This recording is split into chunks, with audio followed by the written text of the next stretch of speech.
Good morning. It's so good to see all of you. I have missed this place. I have been leading a 9:30 small group that we are really launching and getting started. And so I've been the teacher over the past few weeks in that class.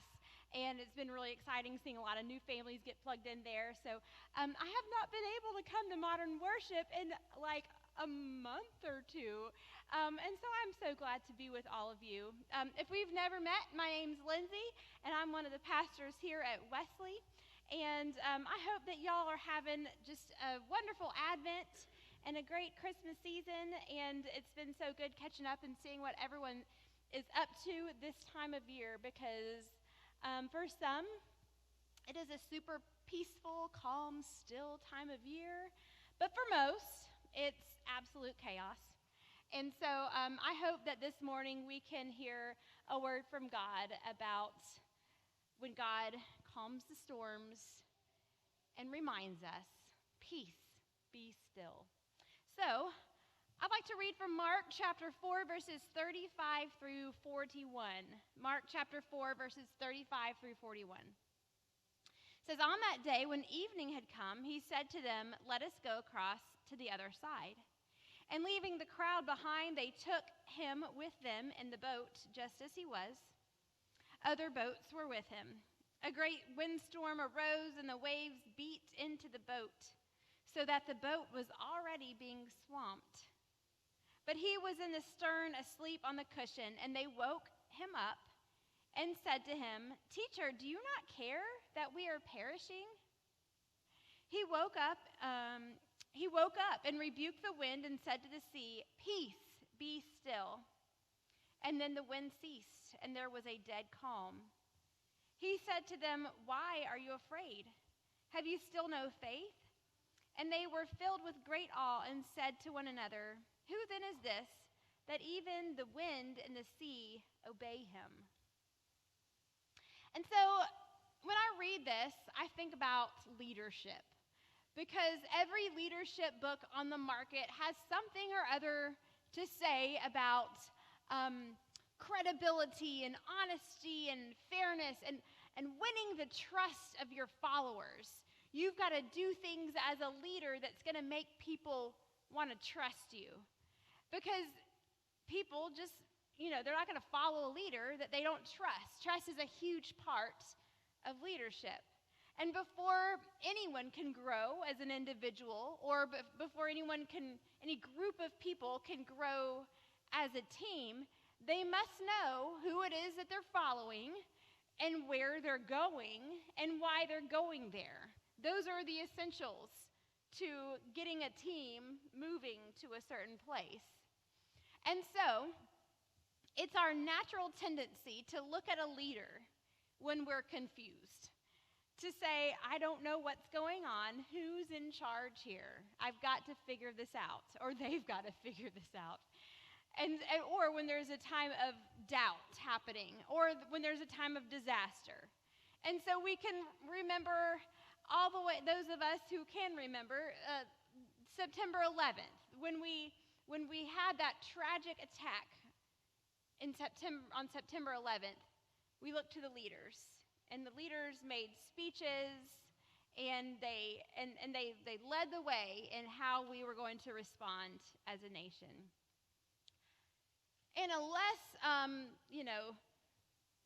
important issue, when I was in 8th grade, and a spitball whizzed right past my ear, it came grossly close to my face, and it landed exactly on the TV where the substitute teacher was showing a video, and for some reason all the kids in class thought it would be okay just because there's a sub to blow spitballs in class. When that happened, I looked to that substitute teacher to assign detention to the troublemaker who shot it. There were way too many spitballs happening that day. When my sister and I would get in fights, we would immediately look to our parents and expect them to intervene. and I would expect them to side with me, and she would expect them to side with her. And that's how sibling fights happen. And I know this because now I'm a parent, and I know that when they know that me or Chris are close by, they will fight a little bit louder just so they make sure that their leader intervenes, which is a lot of pressure on the leader. But our natural response in times of tension or anything like that is to expect our leader to act. But what if the leader does not act? I remember in seminary, I took a class on Dietrich Bonhoeffer, and that class met from 6 p.m. to 9 p.m. 6 p.m. to 9 p.m. once per week. I thought it was cool because I could just knock it out. I could just go to one class per week instead of two. And some of my classes were 3 classes per week. And so, I was like, oh, wow, what a deal. It's a bargain. And so I packed my dinner. And I remember one night somebody got mad, like one of the people on the student leadership at Candler down at Emory got mad because everyone would leave their lunch boxes in the student fridge. And so they decided that at 6:30 p.m. was a good time to clean out the entire fridge and throw everything in the fridge away because they assumed that all the students were gone. They had forgotten about the Dietrich Bonhoeffer class that met from 6 to 9. And when we went on our class break and I went down to get my dinner from the fridge, it was not there. So I do not recommend taking a class from 6 p.m. to 9 p.m. We were watching a video on, of course, Dietrich Bonhoeffer. The teacher was very engrossed in this video. He was all into what this video had to say. And it was 9:05 p.m., and the video was still going on. 9:05. I'm in bed by then, y'all. 9:05. And it was clear that he was not letting the class out anytime soon. And so I was thinking about, back in high school, the bell rung and everyone just got up and left when the bell rung. But we didn't have a bell at 9 p.m. at Emory University. So I was getting a little nervous because I had a bus to catch. And I was going to my apartment in Atlanta, and I had to get to that bus. And that was part of my stress, but I was also kind of having a lot of fun because I was doing some serious people watching. I was watching everybody else in the class because they were doing this, and they were staring down the professor and squirming in their seats, and they were just everyone in the whole room. It was funny to watch everyone's reaction because they were waiting on a response from their leader, and their leader was not responding. Often when our leaders do not act, we begin to doubt our leader. We tend to think, well, does she know the turmoil that is taking place here? Or does he care? Why isn't he responding? Does he not care?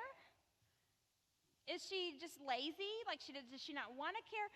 Does he know the pickle that we are actually in this situation? Should I take charge? Because somebody should.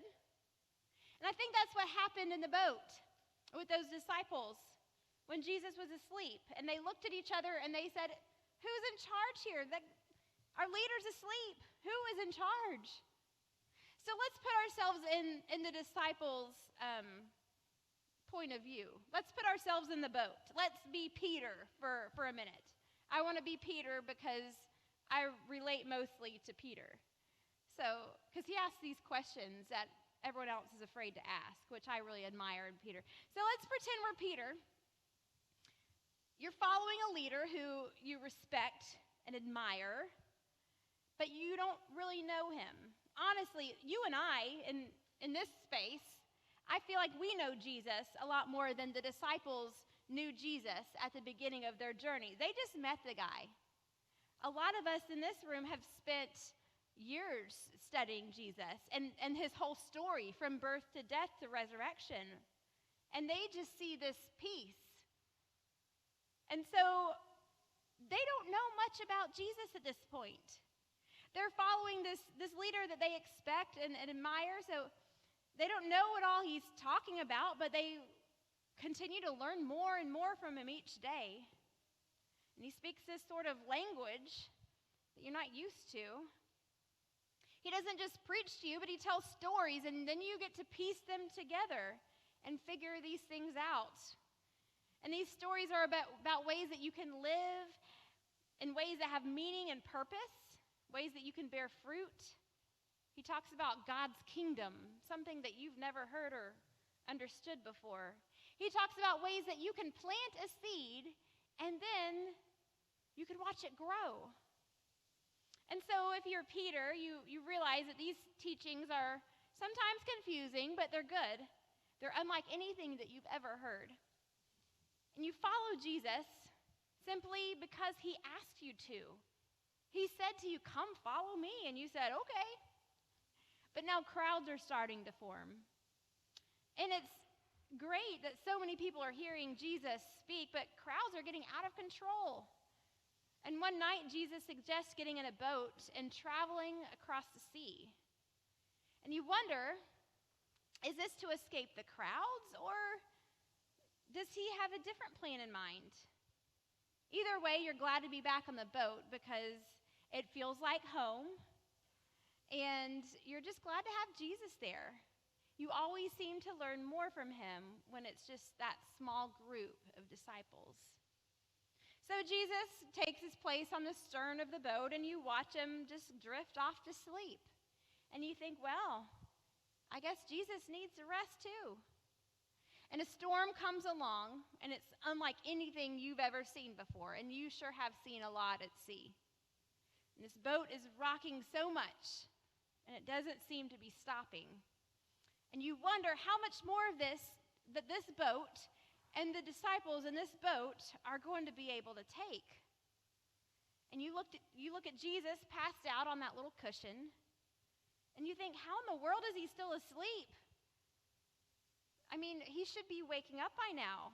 Did he know it was going to storm like this? Is God punishing you for something? You are safe here with Jesus, right? He isn't some crazy man you're just following to your death. And then you look at your buddies, and it gets a little awkward because you think, someone should wake him up. Maybe he knows something that we don't. He'll get things better if we just call on him.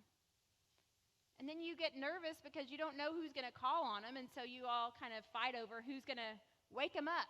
No, you wake him up. No, I'm not waking him up. You wake him up. And then someone in the background says, we're all going to die. And then finally, somebody wakes him up.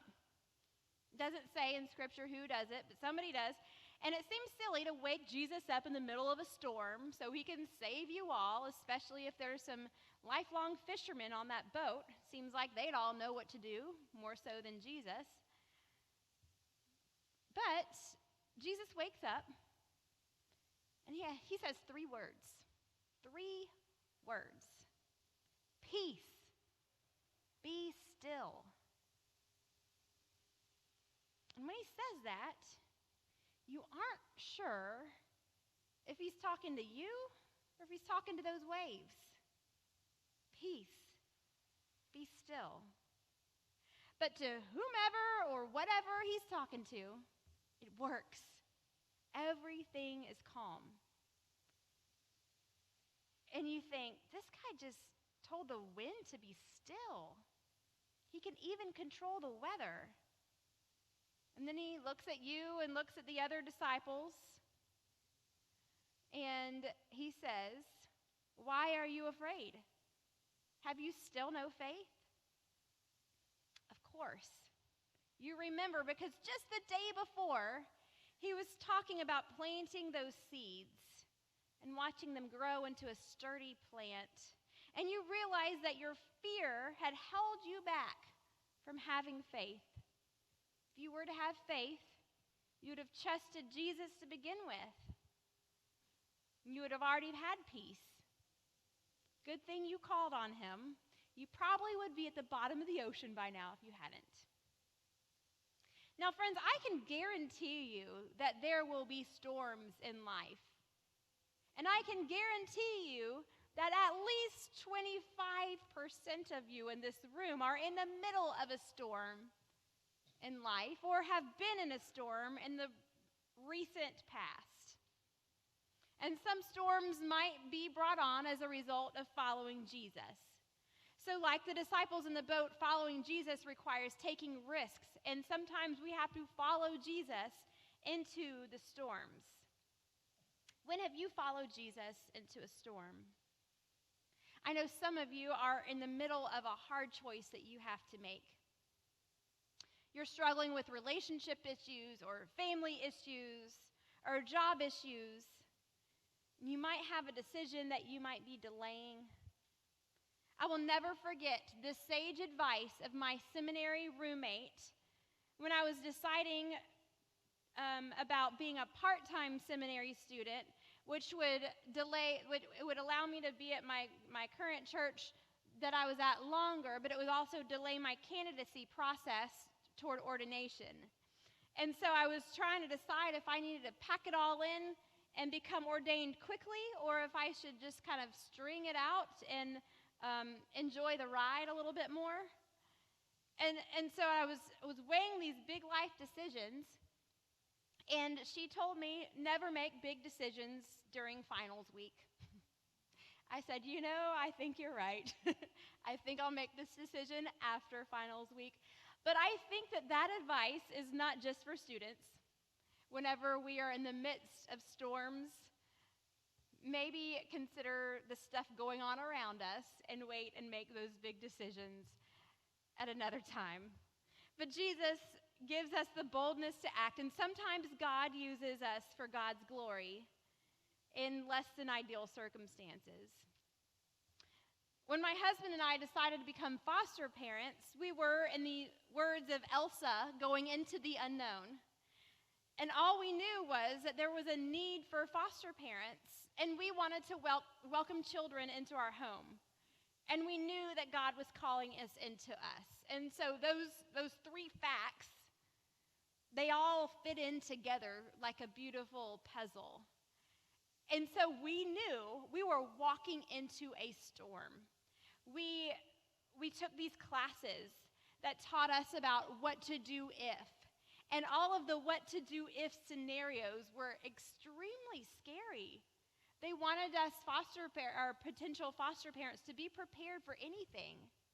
And they told us about all of the background stuff that could or could not be at play, and all of the stuff that we had to go through. And we knew that we were willingly walking into a storm. But it was a holy storm, and it continues to be a holy storm, that God was with us through all of it, and God was calling us to go on purpose into this storm. And so we went into that storm, and back then, it was around 2014, and for us at that time, the storm came in the form of paperwork, court dates, and social workers, which that was quite a storm for us. But Jesus never said that it would be easy when he said, "Follow me." Jesus did not look at those disciples and said, "Hey, come follow me. This is going to be a piece of cake, y'all. Come follow me, and we're going to go meet some people, and they're going to give us some good food, and we're going to sit back and relax. Come follow me. Nothing to it, easy peasy." He never said that, which gives me hope when I ask church members to volunteer for things. And it gives me hope that I don't have to say, "Hey, I want you to volunteer for this. It'll be easy." But it doesn't have to be easy. That was never the promise. The promise is that we would never be alone. That is the promise. And that promise makes that journey and makes that going into the storm so much more rich and fulfilling than whether or not it's easy. Now, other storms could be brought on by harmful decisions that we ourselves make or others make that affect us. These storms, that's just a result of the evil that exists in the world, and sometimes storms hit us. And storms cannot be explained as to why or how they're happening a lot of times. When it comes to sicknesses that happen, when it comes to just tragic things that occur in our lives, those storms just occur. You might be in the middle of one right now, wishing that you could explain why or how this happened. whether it's one that you found yourself in or whether it's one that you follow Jesus into. But we have two options when storms face us. We could act out of fear, or we could act out of faith. Fear brings us to make irrational decisions. When we act out of fear, we rely on our own means to pull us out of the storm. We convince ourselves that we are alone, and we pretend that God is incapable or unwilling to handle our problems. God has not abandoned us, and God has not stopped loving us. And we will never find peace if we attempt to conjure our own peace by solving our own problems. I know it gets scary sometimes, especially when you're at that moment where you feel like that boat's just going to tumble all down. It gets scary. But God has not abandoned us. When we act out of faith, we're trusting God to take care of the situation in the way that only God can. And of course, we know that God's way is better than our way. We have grown with God. We have learned with God. We've tried to live a life pleasing to God.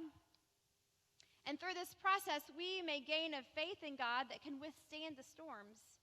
And through faith, we know to call upon God. Through faith, we know that we have nothing to be afraid of. Through faith, we can trust that God is good. We cannot predict God's response when we call upon God. They would have had no idea that Jesus woke up on that boat and immediately said the words, "Peace, be still," and then looked at them and asked them about their faith. Sometimes we're given exactly what we ask for when we call upon God, and sometimes we must endure the storms. Either way, the peace that we are granted is powerful. Peace, be still. One of those most beautiful reminders for me in all of Scripture is peace, be still. Especially this time of year. We have so much going on in our lives, don't we? So much. The shopping, the baking, the wrapping, trying to keep up with which day the kids are supposed to wear their Christmas socks or their Christmas pajamas to school, and which day they're supposed to dress up as a snowman and which day they're supposed to dress up as an elf. Y'all, that's not a joke. I got an email from my kid's teacher with a chart explaining which day, literally, elf day, snowman day, pajama day. It's too much. I can't. I just can't. And so we turn our attention then, and we have to make this an effort. Because, yeah, you might think, it's just a chart, just dress up as a snowman. But when you add that to this, and then this, and then this, it all piles up. And so we turn our attention to what is most important. That silent night with the baby and the manger. And in that scene, in that experience, we hear God reminding us, peace, be still. But remember, this peace, it's not a passive peace. It's not a sit back and just do nothing. The Holy Spirit is always moving in us, always taking us to new places that we could never imagine. Like the disciples had a new understanding of the character of Jesus on that boat, this peace reveals great things about God and the way that God cares for us. This peace is powerful enough to calm a storm or just to calm a beating heart. When storms hit, call upon the Lord. Do not be afraid, and trust in the power of God's perfect peace. In my world as a pastor, there are some weeks that are just more than others. And I'm not talking about the to-do list that never gets checked off. That's fine. That's always there.